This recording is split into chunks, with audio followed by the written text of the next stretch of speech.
In this episode of EcoSense for Living, I think people a lot of times reference Jurassic Park, right? It's not quite that.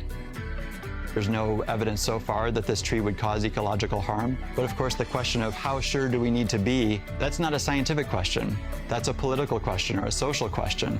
And you put a label on it. Everybody has the choice to buy it or not. But if you're going to release a bunch of mosquitoes in a community, you don't have the choice.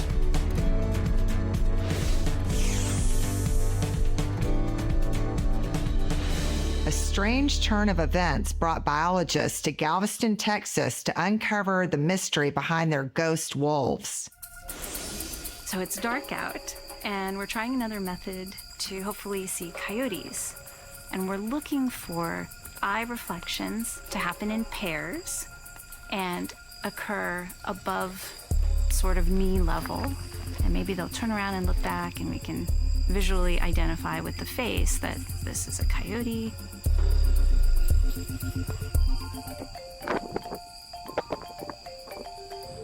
I had met Ron only over email because there was this thread going around about some concerned citizen in Texas who really felt that their coyotes were something different. Our dog Scruffy was eaten right after Hurricane Ike, and there was a pack of coyotes. I went over and retrieved him from the field right over here in Jamaica Beach, and I saw them all. They were looking at me, and they looked a little bit different. I was writing for a magazine here locally, and I thought I needed to write an article about these animals so I could get it off my chest that my dog had been eaten by them, but it was okay because I wanted to learn about them. They had long ears, they had big heads, they had big eyes. They looked much different than a run-of-the-mill coyote that I was used to as a biologist. I started looking for ones that had been hit on the island. And there were a couple that got hit over there pretty close to where these animals were photographed. So I took a couple of skin samples and I put them in my freezer. Ron was adamant that he knew that these coyotes on Galveston were different. And I felt that I had nothing to lose and a lot to gain by connecting with a citizen, so I could do some genetic sequencing and give him a definitive answer. We're doing this big study on North American canines, and lo and behold, they had a substantial amount of red wolf ancestry. The man was right. Got to give it to him. Coyotes and red wolves are different. They're different sizes. In general, red wolves are bigger, they sound different. Coyotes are so variable. They're everywhere. They can eat anything. They can adapt to the environments that they're in very well. You would not find a red wolf in an urban environment. It needs larger prey, it needs more space. The red wolf is an endemic species to North America, meaning it only exists in the southeastern United States. It once was thought to have a wide range, basically from Texas all the way to the East Coast. But due to human persecution, habitat loss, disease, combined with hybridization with encroaching coyotes, the red wolf species was decimated and isolated to just one region in southwestern Louisiana and East Texas by about the 1960s, 1970s. So by 1970s is when the last red wolves were sought out on the natural landscape, and about 14 of them ended up being sent to the captive breeding program. This is the first attempt to do that, to remove a large predator from the landscape in the United States, breed it, basically force its extinction in the wild to save the species in the long run. So now everything that we identify as a red wolf lives in captivity. There's a handful of individuals that live in the wild in North Carolina as part of a reintroduction project. But all of those individuals descend from those 14 red wolves that started the breeding program. When I start a genetic study, I'm asking anyone who has a sample to send to me to make sure that they can collect either a tissue sample or a blood sample. Perfect. That one has all of the internal depressions. I'm looking for, then, signatures that identify the DNA as it belongs to either coyote or red wolves or gray wolves or domestic dogs. And I can count up basically the amount of DNA that belongs to each of those groups. When we finally started getting some of those genetic results back and started finding that the numbers were as high as 30 or 40% red wolf, it was astounding. We do have some pretty fancy coyotes. Do we call them coyotes, or do we call them ghost wolves, or do we call them red wolves? When does a coyote turn into a red wolf based on the ancestry proportions? I know that when we talk about our own ancestry, we do like to have these fractions. I'm 25% that, or I'm 50% this. That doesn't change our species identity, but it can now for a coyote or a red wolf. Are they fancy enough to not legally be a coyote? And we're not at that point. I would love to be able to change that and say that they're too fancy to do anything but protect them. This is not a question that we're posing only in Texas. So when we see that an animal has 60% this and 40% that, this is a reflection of real-world interactions and their longer-term evolutionary history. This is such a benefit to have that variation. It really helps evolution occur and allow these species to adapt to a changing environment and respond to challenges in their natural environment. Part of the future thinking that we have for conservation is using biobanking and cryopreservation as an innovative option for saving a species. I think people a lot of times reference Jurassic Park, right? It's not quite that. But the idea is that you can take a tissue sample from a living wild animal, in our case, these coyotes, and treat it and preserve it in such a way that in the future, you could actually develop a cell line from it and clone and create an actual animal. And this is being actively done in other ways for conservation, like the cloning of the black-footed ferret. So it's helping that species survive. And so by, infusing more genetic variation or creating a new founder lineage, you can really bolster the long-term adaptability of the red wolf. People have been coexisting with these coyotes that have this high amount of red wolf ancestry since the red wolves were removed, right? So particularly on Galveston Island, people are fairly supportive and there's interest. There's concern, of course, about pets and safety and legitimate coexistent questions that we should talk about. There's not another study that is tracking coyotes while simultaneously collecting data and managing a feral cat trap, neuter, release population. The conflict management between coyotes and feral cats is an issue throughout the United States. And as these two species interact, you have those that scream for coyote rights and you have those that scream for feral cat rights. And there's the inevitable butting heads between those two issues.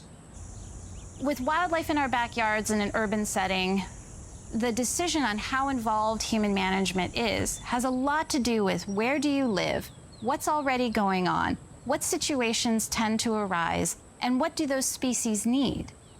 By sharing what we're finding, we're able to promote a more educated public. And what I've found is a more educated public has the tools they need to respond to a coyote, maybe through hazing when it's appropriate, or simply by being able to observe a coyote from a distance that is just hunting rats in the sand dunes and being able to enjoy that natural experience taking place.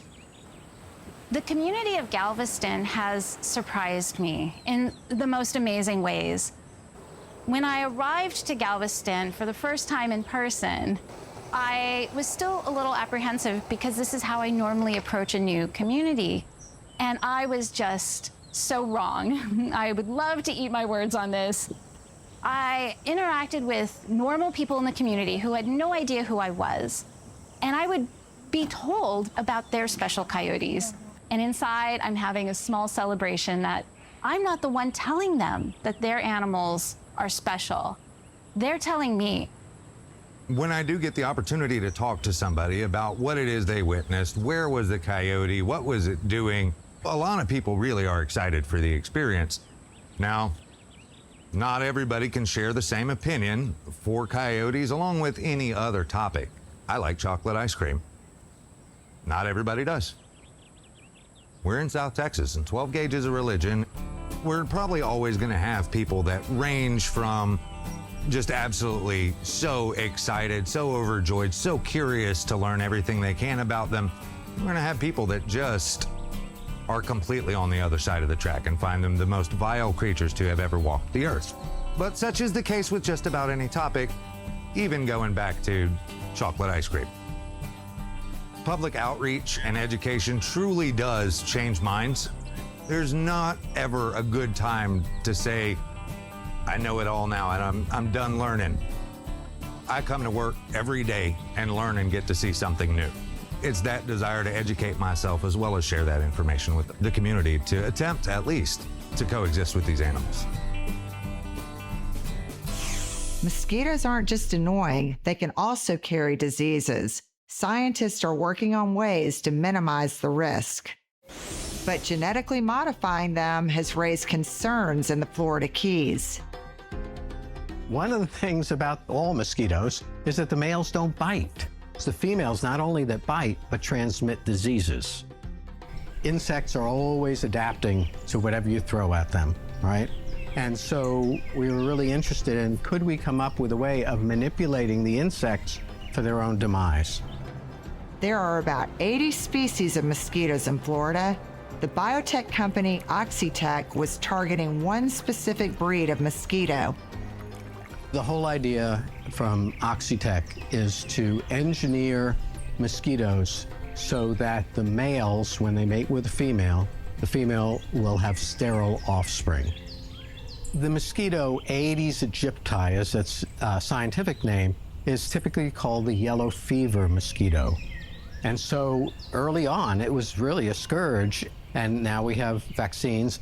But it also transmits dengue, which is a spreading disease. All of a sudden, you get an outbreak and the hospitals are overrun. They had some town hall meetings where Oxitec was going to talk about the mosquitoes. The people from Oxitec and the Mosquito Control Board were saying things that kind of caught my ear. And so I ended up asking the City Commission to pass a resolution that required the Mosquito Control Board to show what their regulatory authority was, reasonable, what their regulatory standards were, such as where can they release these things, next to schools, churches, hospitals. Let us know what your standards are. And thirdly, what's your criteria for success or failure? And that was 2012. And now we're many years after that, and they still haven't answered 2 out of the 3. The vast majority of insecticide mosquito control sprays is for pest mosquitoes down here. And we couldn't live here probably without our mosquito control. This is the wilderness that we're allowed to live in. We're technically the Everglades. It's literally 1 mile from here, that way.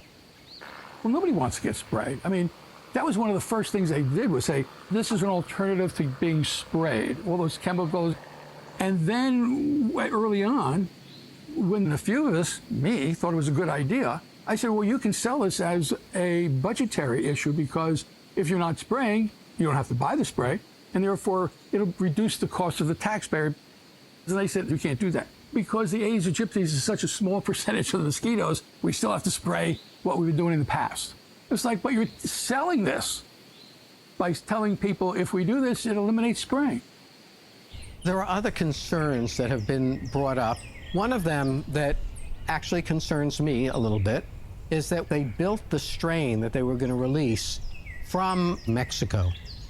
And so they were releasing all these males that had all the genome from Mexico into Florida. To somebody who lives in Florida, it's sort of like, whoa, wait a minute. You're bringing this Mexican genotype into the Florida population. What is that about? They want to release only male mosquitoes, so it's important that this killing of the females works perfectly. Because if you're releasing a 50-to-1 ratio and even 2% survive of the females, well, you're releasing quite a few females. Genetics is a very nascent science. It's not a very deep and long historied science. We have genetically modified mosquitoes being spread in the Keys. They're engineered to be perfect. If they worked as engineered, well, then prove it. A, the effectiveness that you claim the mosquitoes have, and B, it is safe for our ecosystems, which include the humans that are part of the ecosystem. I would say a lack of transparency is an important thing. And also, I would say that a lot of cases depend upon whether the individual can make a choice. So if you are going to come out with a new medicine, or you come out with a genetically engineered food product and you put a label on it, everybody has the choice to buy it or not. But if you're going to release a bunch of mosquitoes in a community, you don't have the choice. It's not just some social reaction that, hey, everybody's afraid of genetic modification. We're exactly the opposite. I am a huge supporter of genetic engineering. It's doing wonderful things when used in the proper application. It's solving sickle cell anemia. I don't put it into the germline and go, let me release it into the wild and see what happens. They're set to release more in 2023, but the only information that's being analyzed by our government is information that's been given them by the private company. This is just the first of many different organisms and species of genetic modification that will be released throughout the world. The United States has a lot of respect, and if they can get through our regulatory system, a lot of others would allow it. That's why they're trying their best and putting so much effort into doing this. When we first started thinking about working with genetically engineered mosquitoes and the benefits that that could bring, especially in some developing countries, we immediately had concerns that we would be doing this work in the shadow of genetically engineered foods. And so we had numbers of meetings, bringing in the public, bringing in NGOs who were opposed to genetically engineered foods, to see what would they want us to do. But one of the things that got in the way was, in the beginning, it was universities considering this. But once it became a commercial product, then the trust diminished. Do we have any examples of that? Let's see, tobacco. Is it addictive? Does it cause cancer? Let's see, big oil. Are you going to contribute significantly to global warming? Oxycontin. It's not addictive. Why worry about it? You lose confidence. People are skeptical because we've been promised that these things would be great, and then they don't turn out to be so shiny. There are standards now for how you release a genetically engineered organism, and especially a genetically engineered mosquito. And the WHO, the World Health Organization, has come up with directives of how to do that. And I wouldn't say that the way Oxitec did it would meet those kind of criteria. The best way to do this is to start right at the base level. Before you've even developed a technology, start involving citizens and stakeholders to get their opinions. People are not going to all agree, but people want to be heard. We would love to know the truth.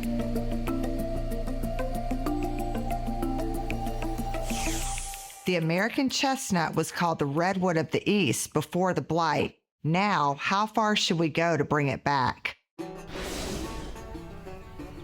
There are these beautiful pictures of these massive trees with an entire family standing in front of it, and they are so tiny compared to this over 100-foot tall American chestnut. They called it the cradle to grave tree because it was used for all kinds of things, cabins, fence posts, of course, cradles and coffins. The main range was Maine to Alabama and Mississippi. There was an estimated 1 in 4 tree that was an American chestnut. They say from bees to bears used the chestnut. Wildlife was very dependent on it. A lot of rural Americans depended on it. So when the blight came through, it was at the worst possible time because it was during the Great Depression. How fast did the blight wipe the trees out, and who noticed it? It was first noticed in 1904 by a worker at the Brooklyn Botanical Gardens. He raised some alarm bells, but people weren't super concerned. But then by the next year, huge swaths of New York City's chestnuts were dying. Every 10 years, the blight would take another chunk of the range and kill millions and millions of trees. It was one of the biggest environmental disasters to hit the United States. The blight only killed it to the root level, so these trees are still out there. We call them the ghost trees because they have sprouts coming out from the bottom of these trunks. So it is on the road to extinction, but we are trying to stop that by creating a blight-resistant tree that can handle the infection when they get the blight. Tell me about the genetically engineered chestnuts. The genetically engineered tree has been in progress since 1990. They've done a very thorough study for the safety and the effectiveness of this method to detoxify the fungus by inserting this one gene from wheat. Is it controversial at all? I actually just gave a talk recently, and it was almost so funny at how the crowd was divided into these two groups, where we've been doing traditional breeding, where we cross American trees with Chinese trees and try and introduce those genes for blight resistance from the Chinese in a kind of a natural way. And half the room was so angry at us because how dare we dilute the American chestnut genes with Chinese genes. And then the other half of the room was so mad at us for the GE chestnut. There's no perfect way of doing anything, and so we are trying our best to make sure what we put out there is safe and effective and meeting our mission of restoring the American chestnut. What we call things matters because it impacts the way that people think about them, how they feel about them, and also how they're regulated. And so given that there's a lot of controversy around GMOs, especially by environmental groups, I thought it was quite interesting to study the genetically engineered American chestnut, which offers an environmental benefit. There aren't clear commercial motives around the genetically engineered American chestnut tree. But the folks that are working on restoring the American chestnut tree, scientists, volunteers, chestnut enthusiasts, they're mostly talking about chestnut being in unmanaged forests to bring them back into the wild. The scientists who've developed the genetically engineered American chestnut tree are not pursuing patent rights on the tree, which is very unusual for a plant biotechnology. I'm a social scientist, so my interest in this case was about how we make decisions collectively about this new kind of technology. One of the concerns is whether this tree could cause ecological damage. Does the genetic change make it dangerous to other animals or plants in the forests? There's no evidence so far that this tree would cause ecological harm. But of course, the question of how sure do we need to be, that's not a scientific question. That's a political question or a social question. How much evidence do we need to know that the risks are low enough that it's worth planting this tree in our forests? Other concerns address the question of what is natural or what is wild. It was our importation of Asian chestnuts that brought the fungus to North America. And so we're in a sense responsible for this tree going functionally extinct. And so if we were able to bring it back, even through technology, one could argue that that's a restoration of nature into a wild environment. Another set of concerns is how might that pave the way for future trees that would be genetically engineered? Part of my research was to engage Native Americans to give them a chance to talk to the scientists that are developing this technology. Some of the people we interviewed talked about their excitement to taste the nuts of a tree that their ancestors had eaten and used in their daily life. Other Native Americans said that they're really concerned about introducing a genetically engineered organism into forests. They just felt that that was something improper or wrong. It didn't make sense. And another person raised a really interesting perspective, saying, maybe the chestnut was meant to go extinct and we shouldn't interfere. I think it's a reminder that our cultural perspectives on landscapes, on nature, on organisms, on history, really have an impact in the way that we perceive something. Are the genetically engineered chestnuts different from the original ones? This is going to be a 99.99% pure American chestnut.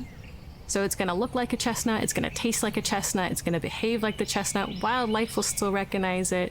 For all intents and purposes, it's going to be an American chestnut, but it's going to be blight resistant. This is a positive environmental news story, so we really hope to be a model for other tree species in peril. You may not know that the hemlock, the ash, the elm, they're all under threat with pathogens, pests, and disease. I'm looking forward to a day when I can bring the chestnut back to the woods of Georgia and Alabama, Mississippi, Tennessee, the Carolinas. I'm so excited to see the day when there's going to be beautiful blooms in July and when wildlife here is eating the harvest every fall. I feel like people know about wolves, endangered species, they know about polar bears, but sometimes we don't think about the trees. I would agree with you that they might not pull at the heartstrings the same way a polar bear might, but in terms of a tree species, this was the king of the forest. People loved this tree, and hopefully we are creating a playbook with this magnificent tree to help other species in the future. It's not crazy for the public to have questions about the safety of an emerging technology. We want good scientific studies about the possible ecological impacts of a genetically engineered American chestnut tree.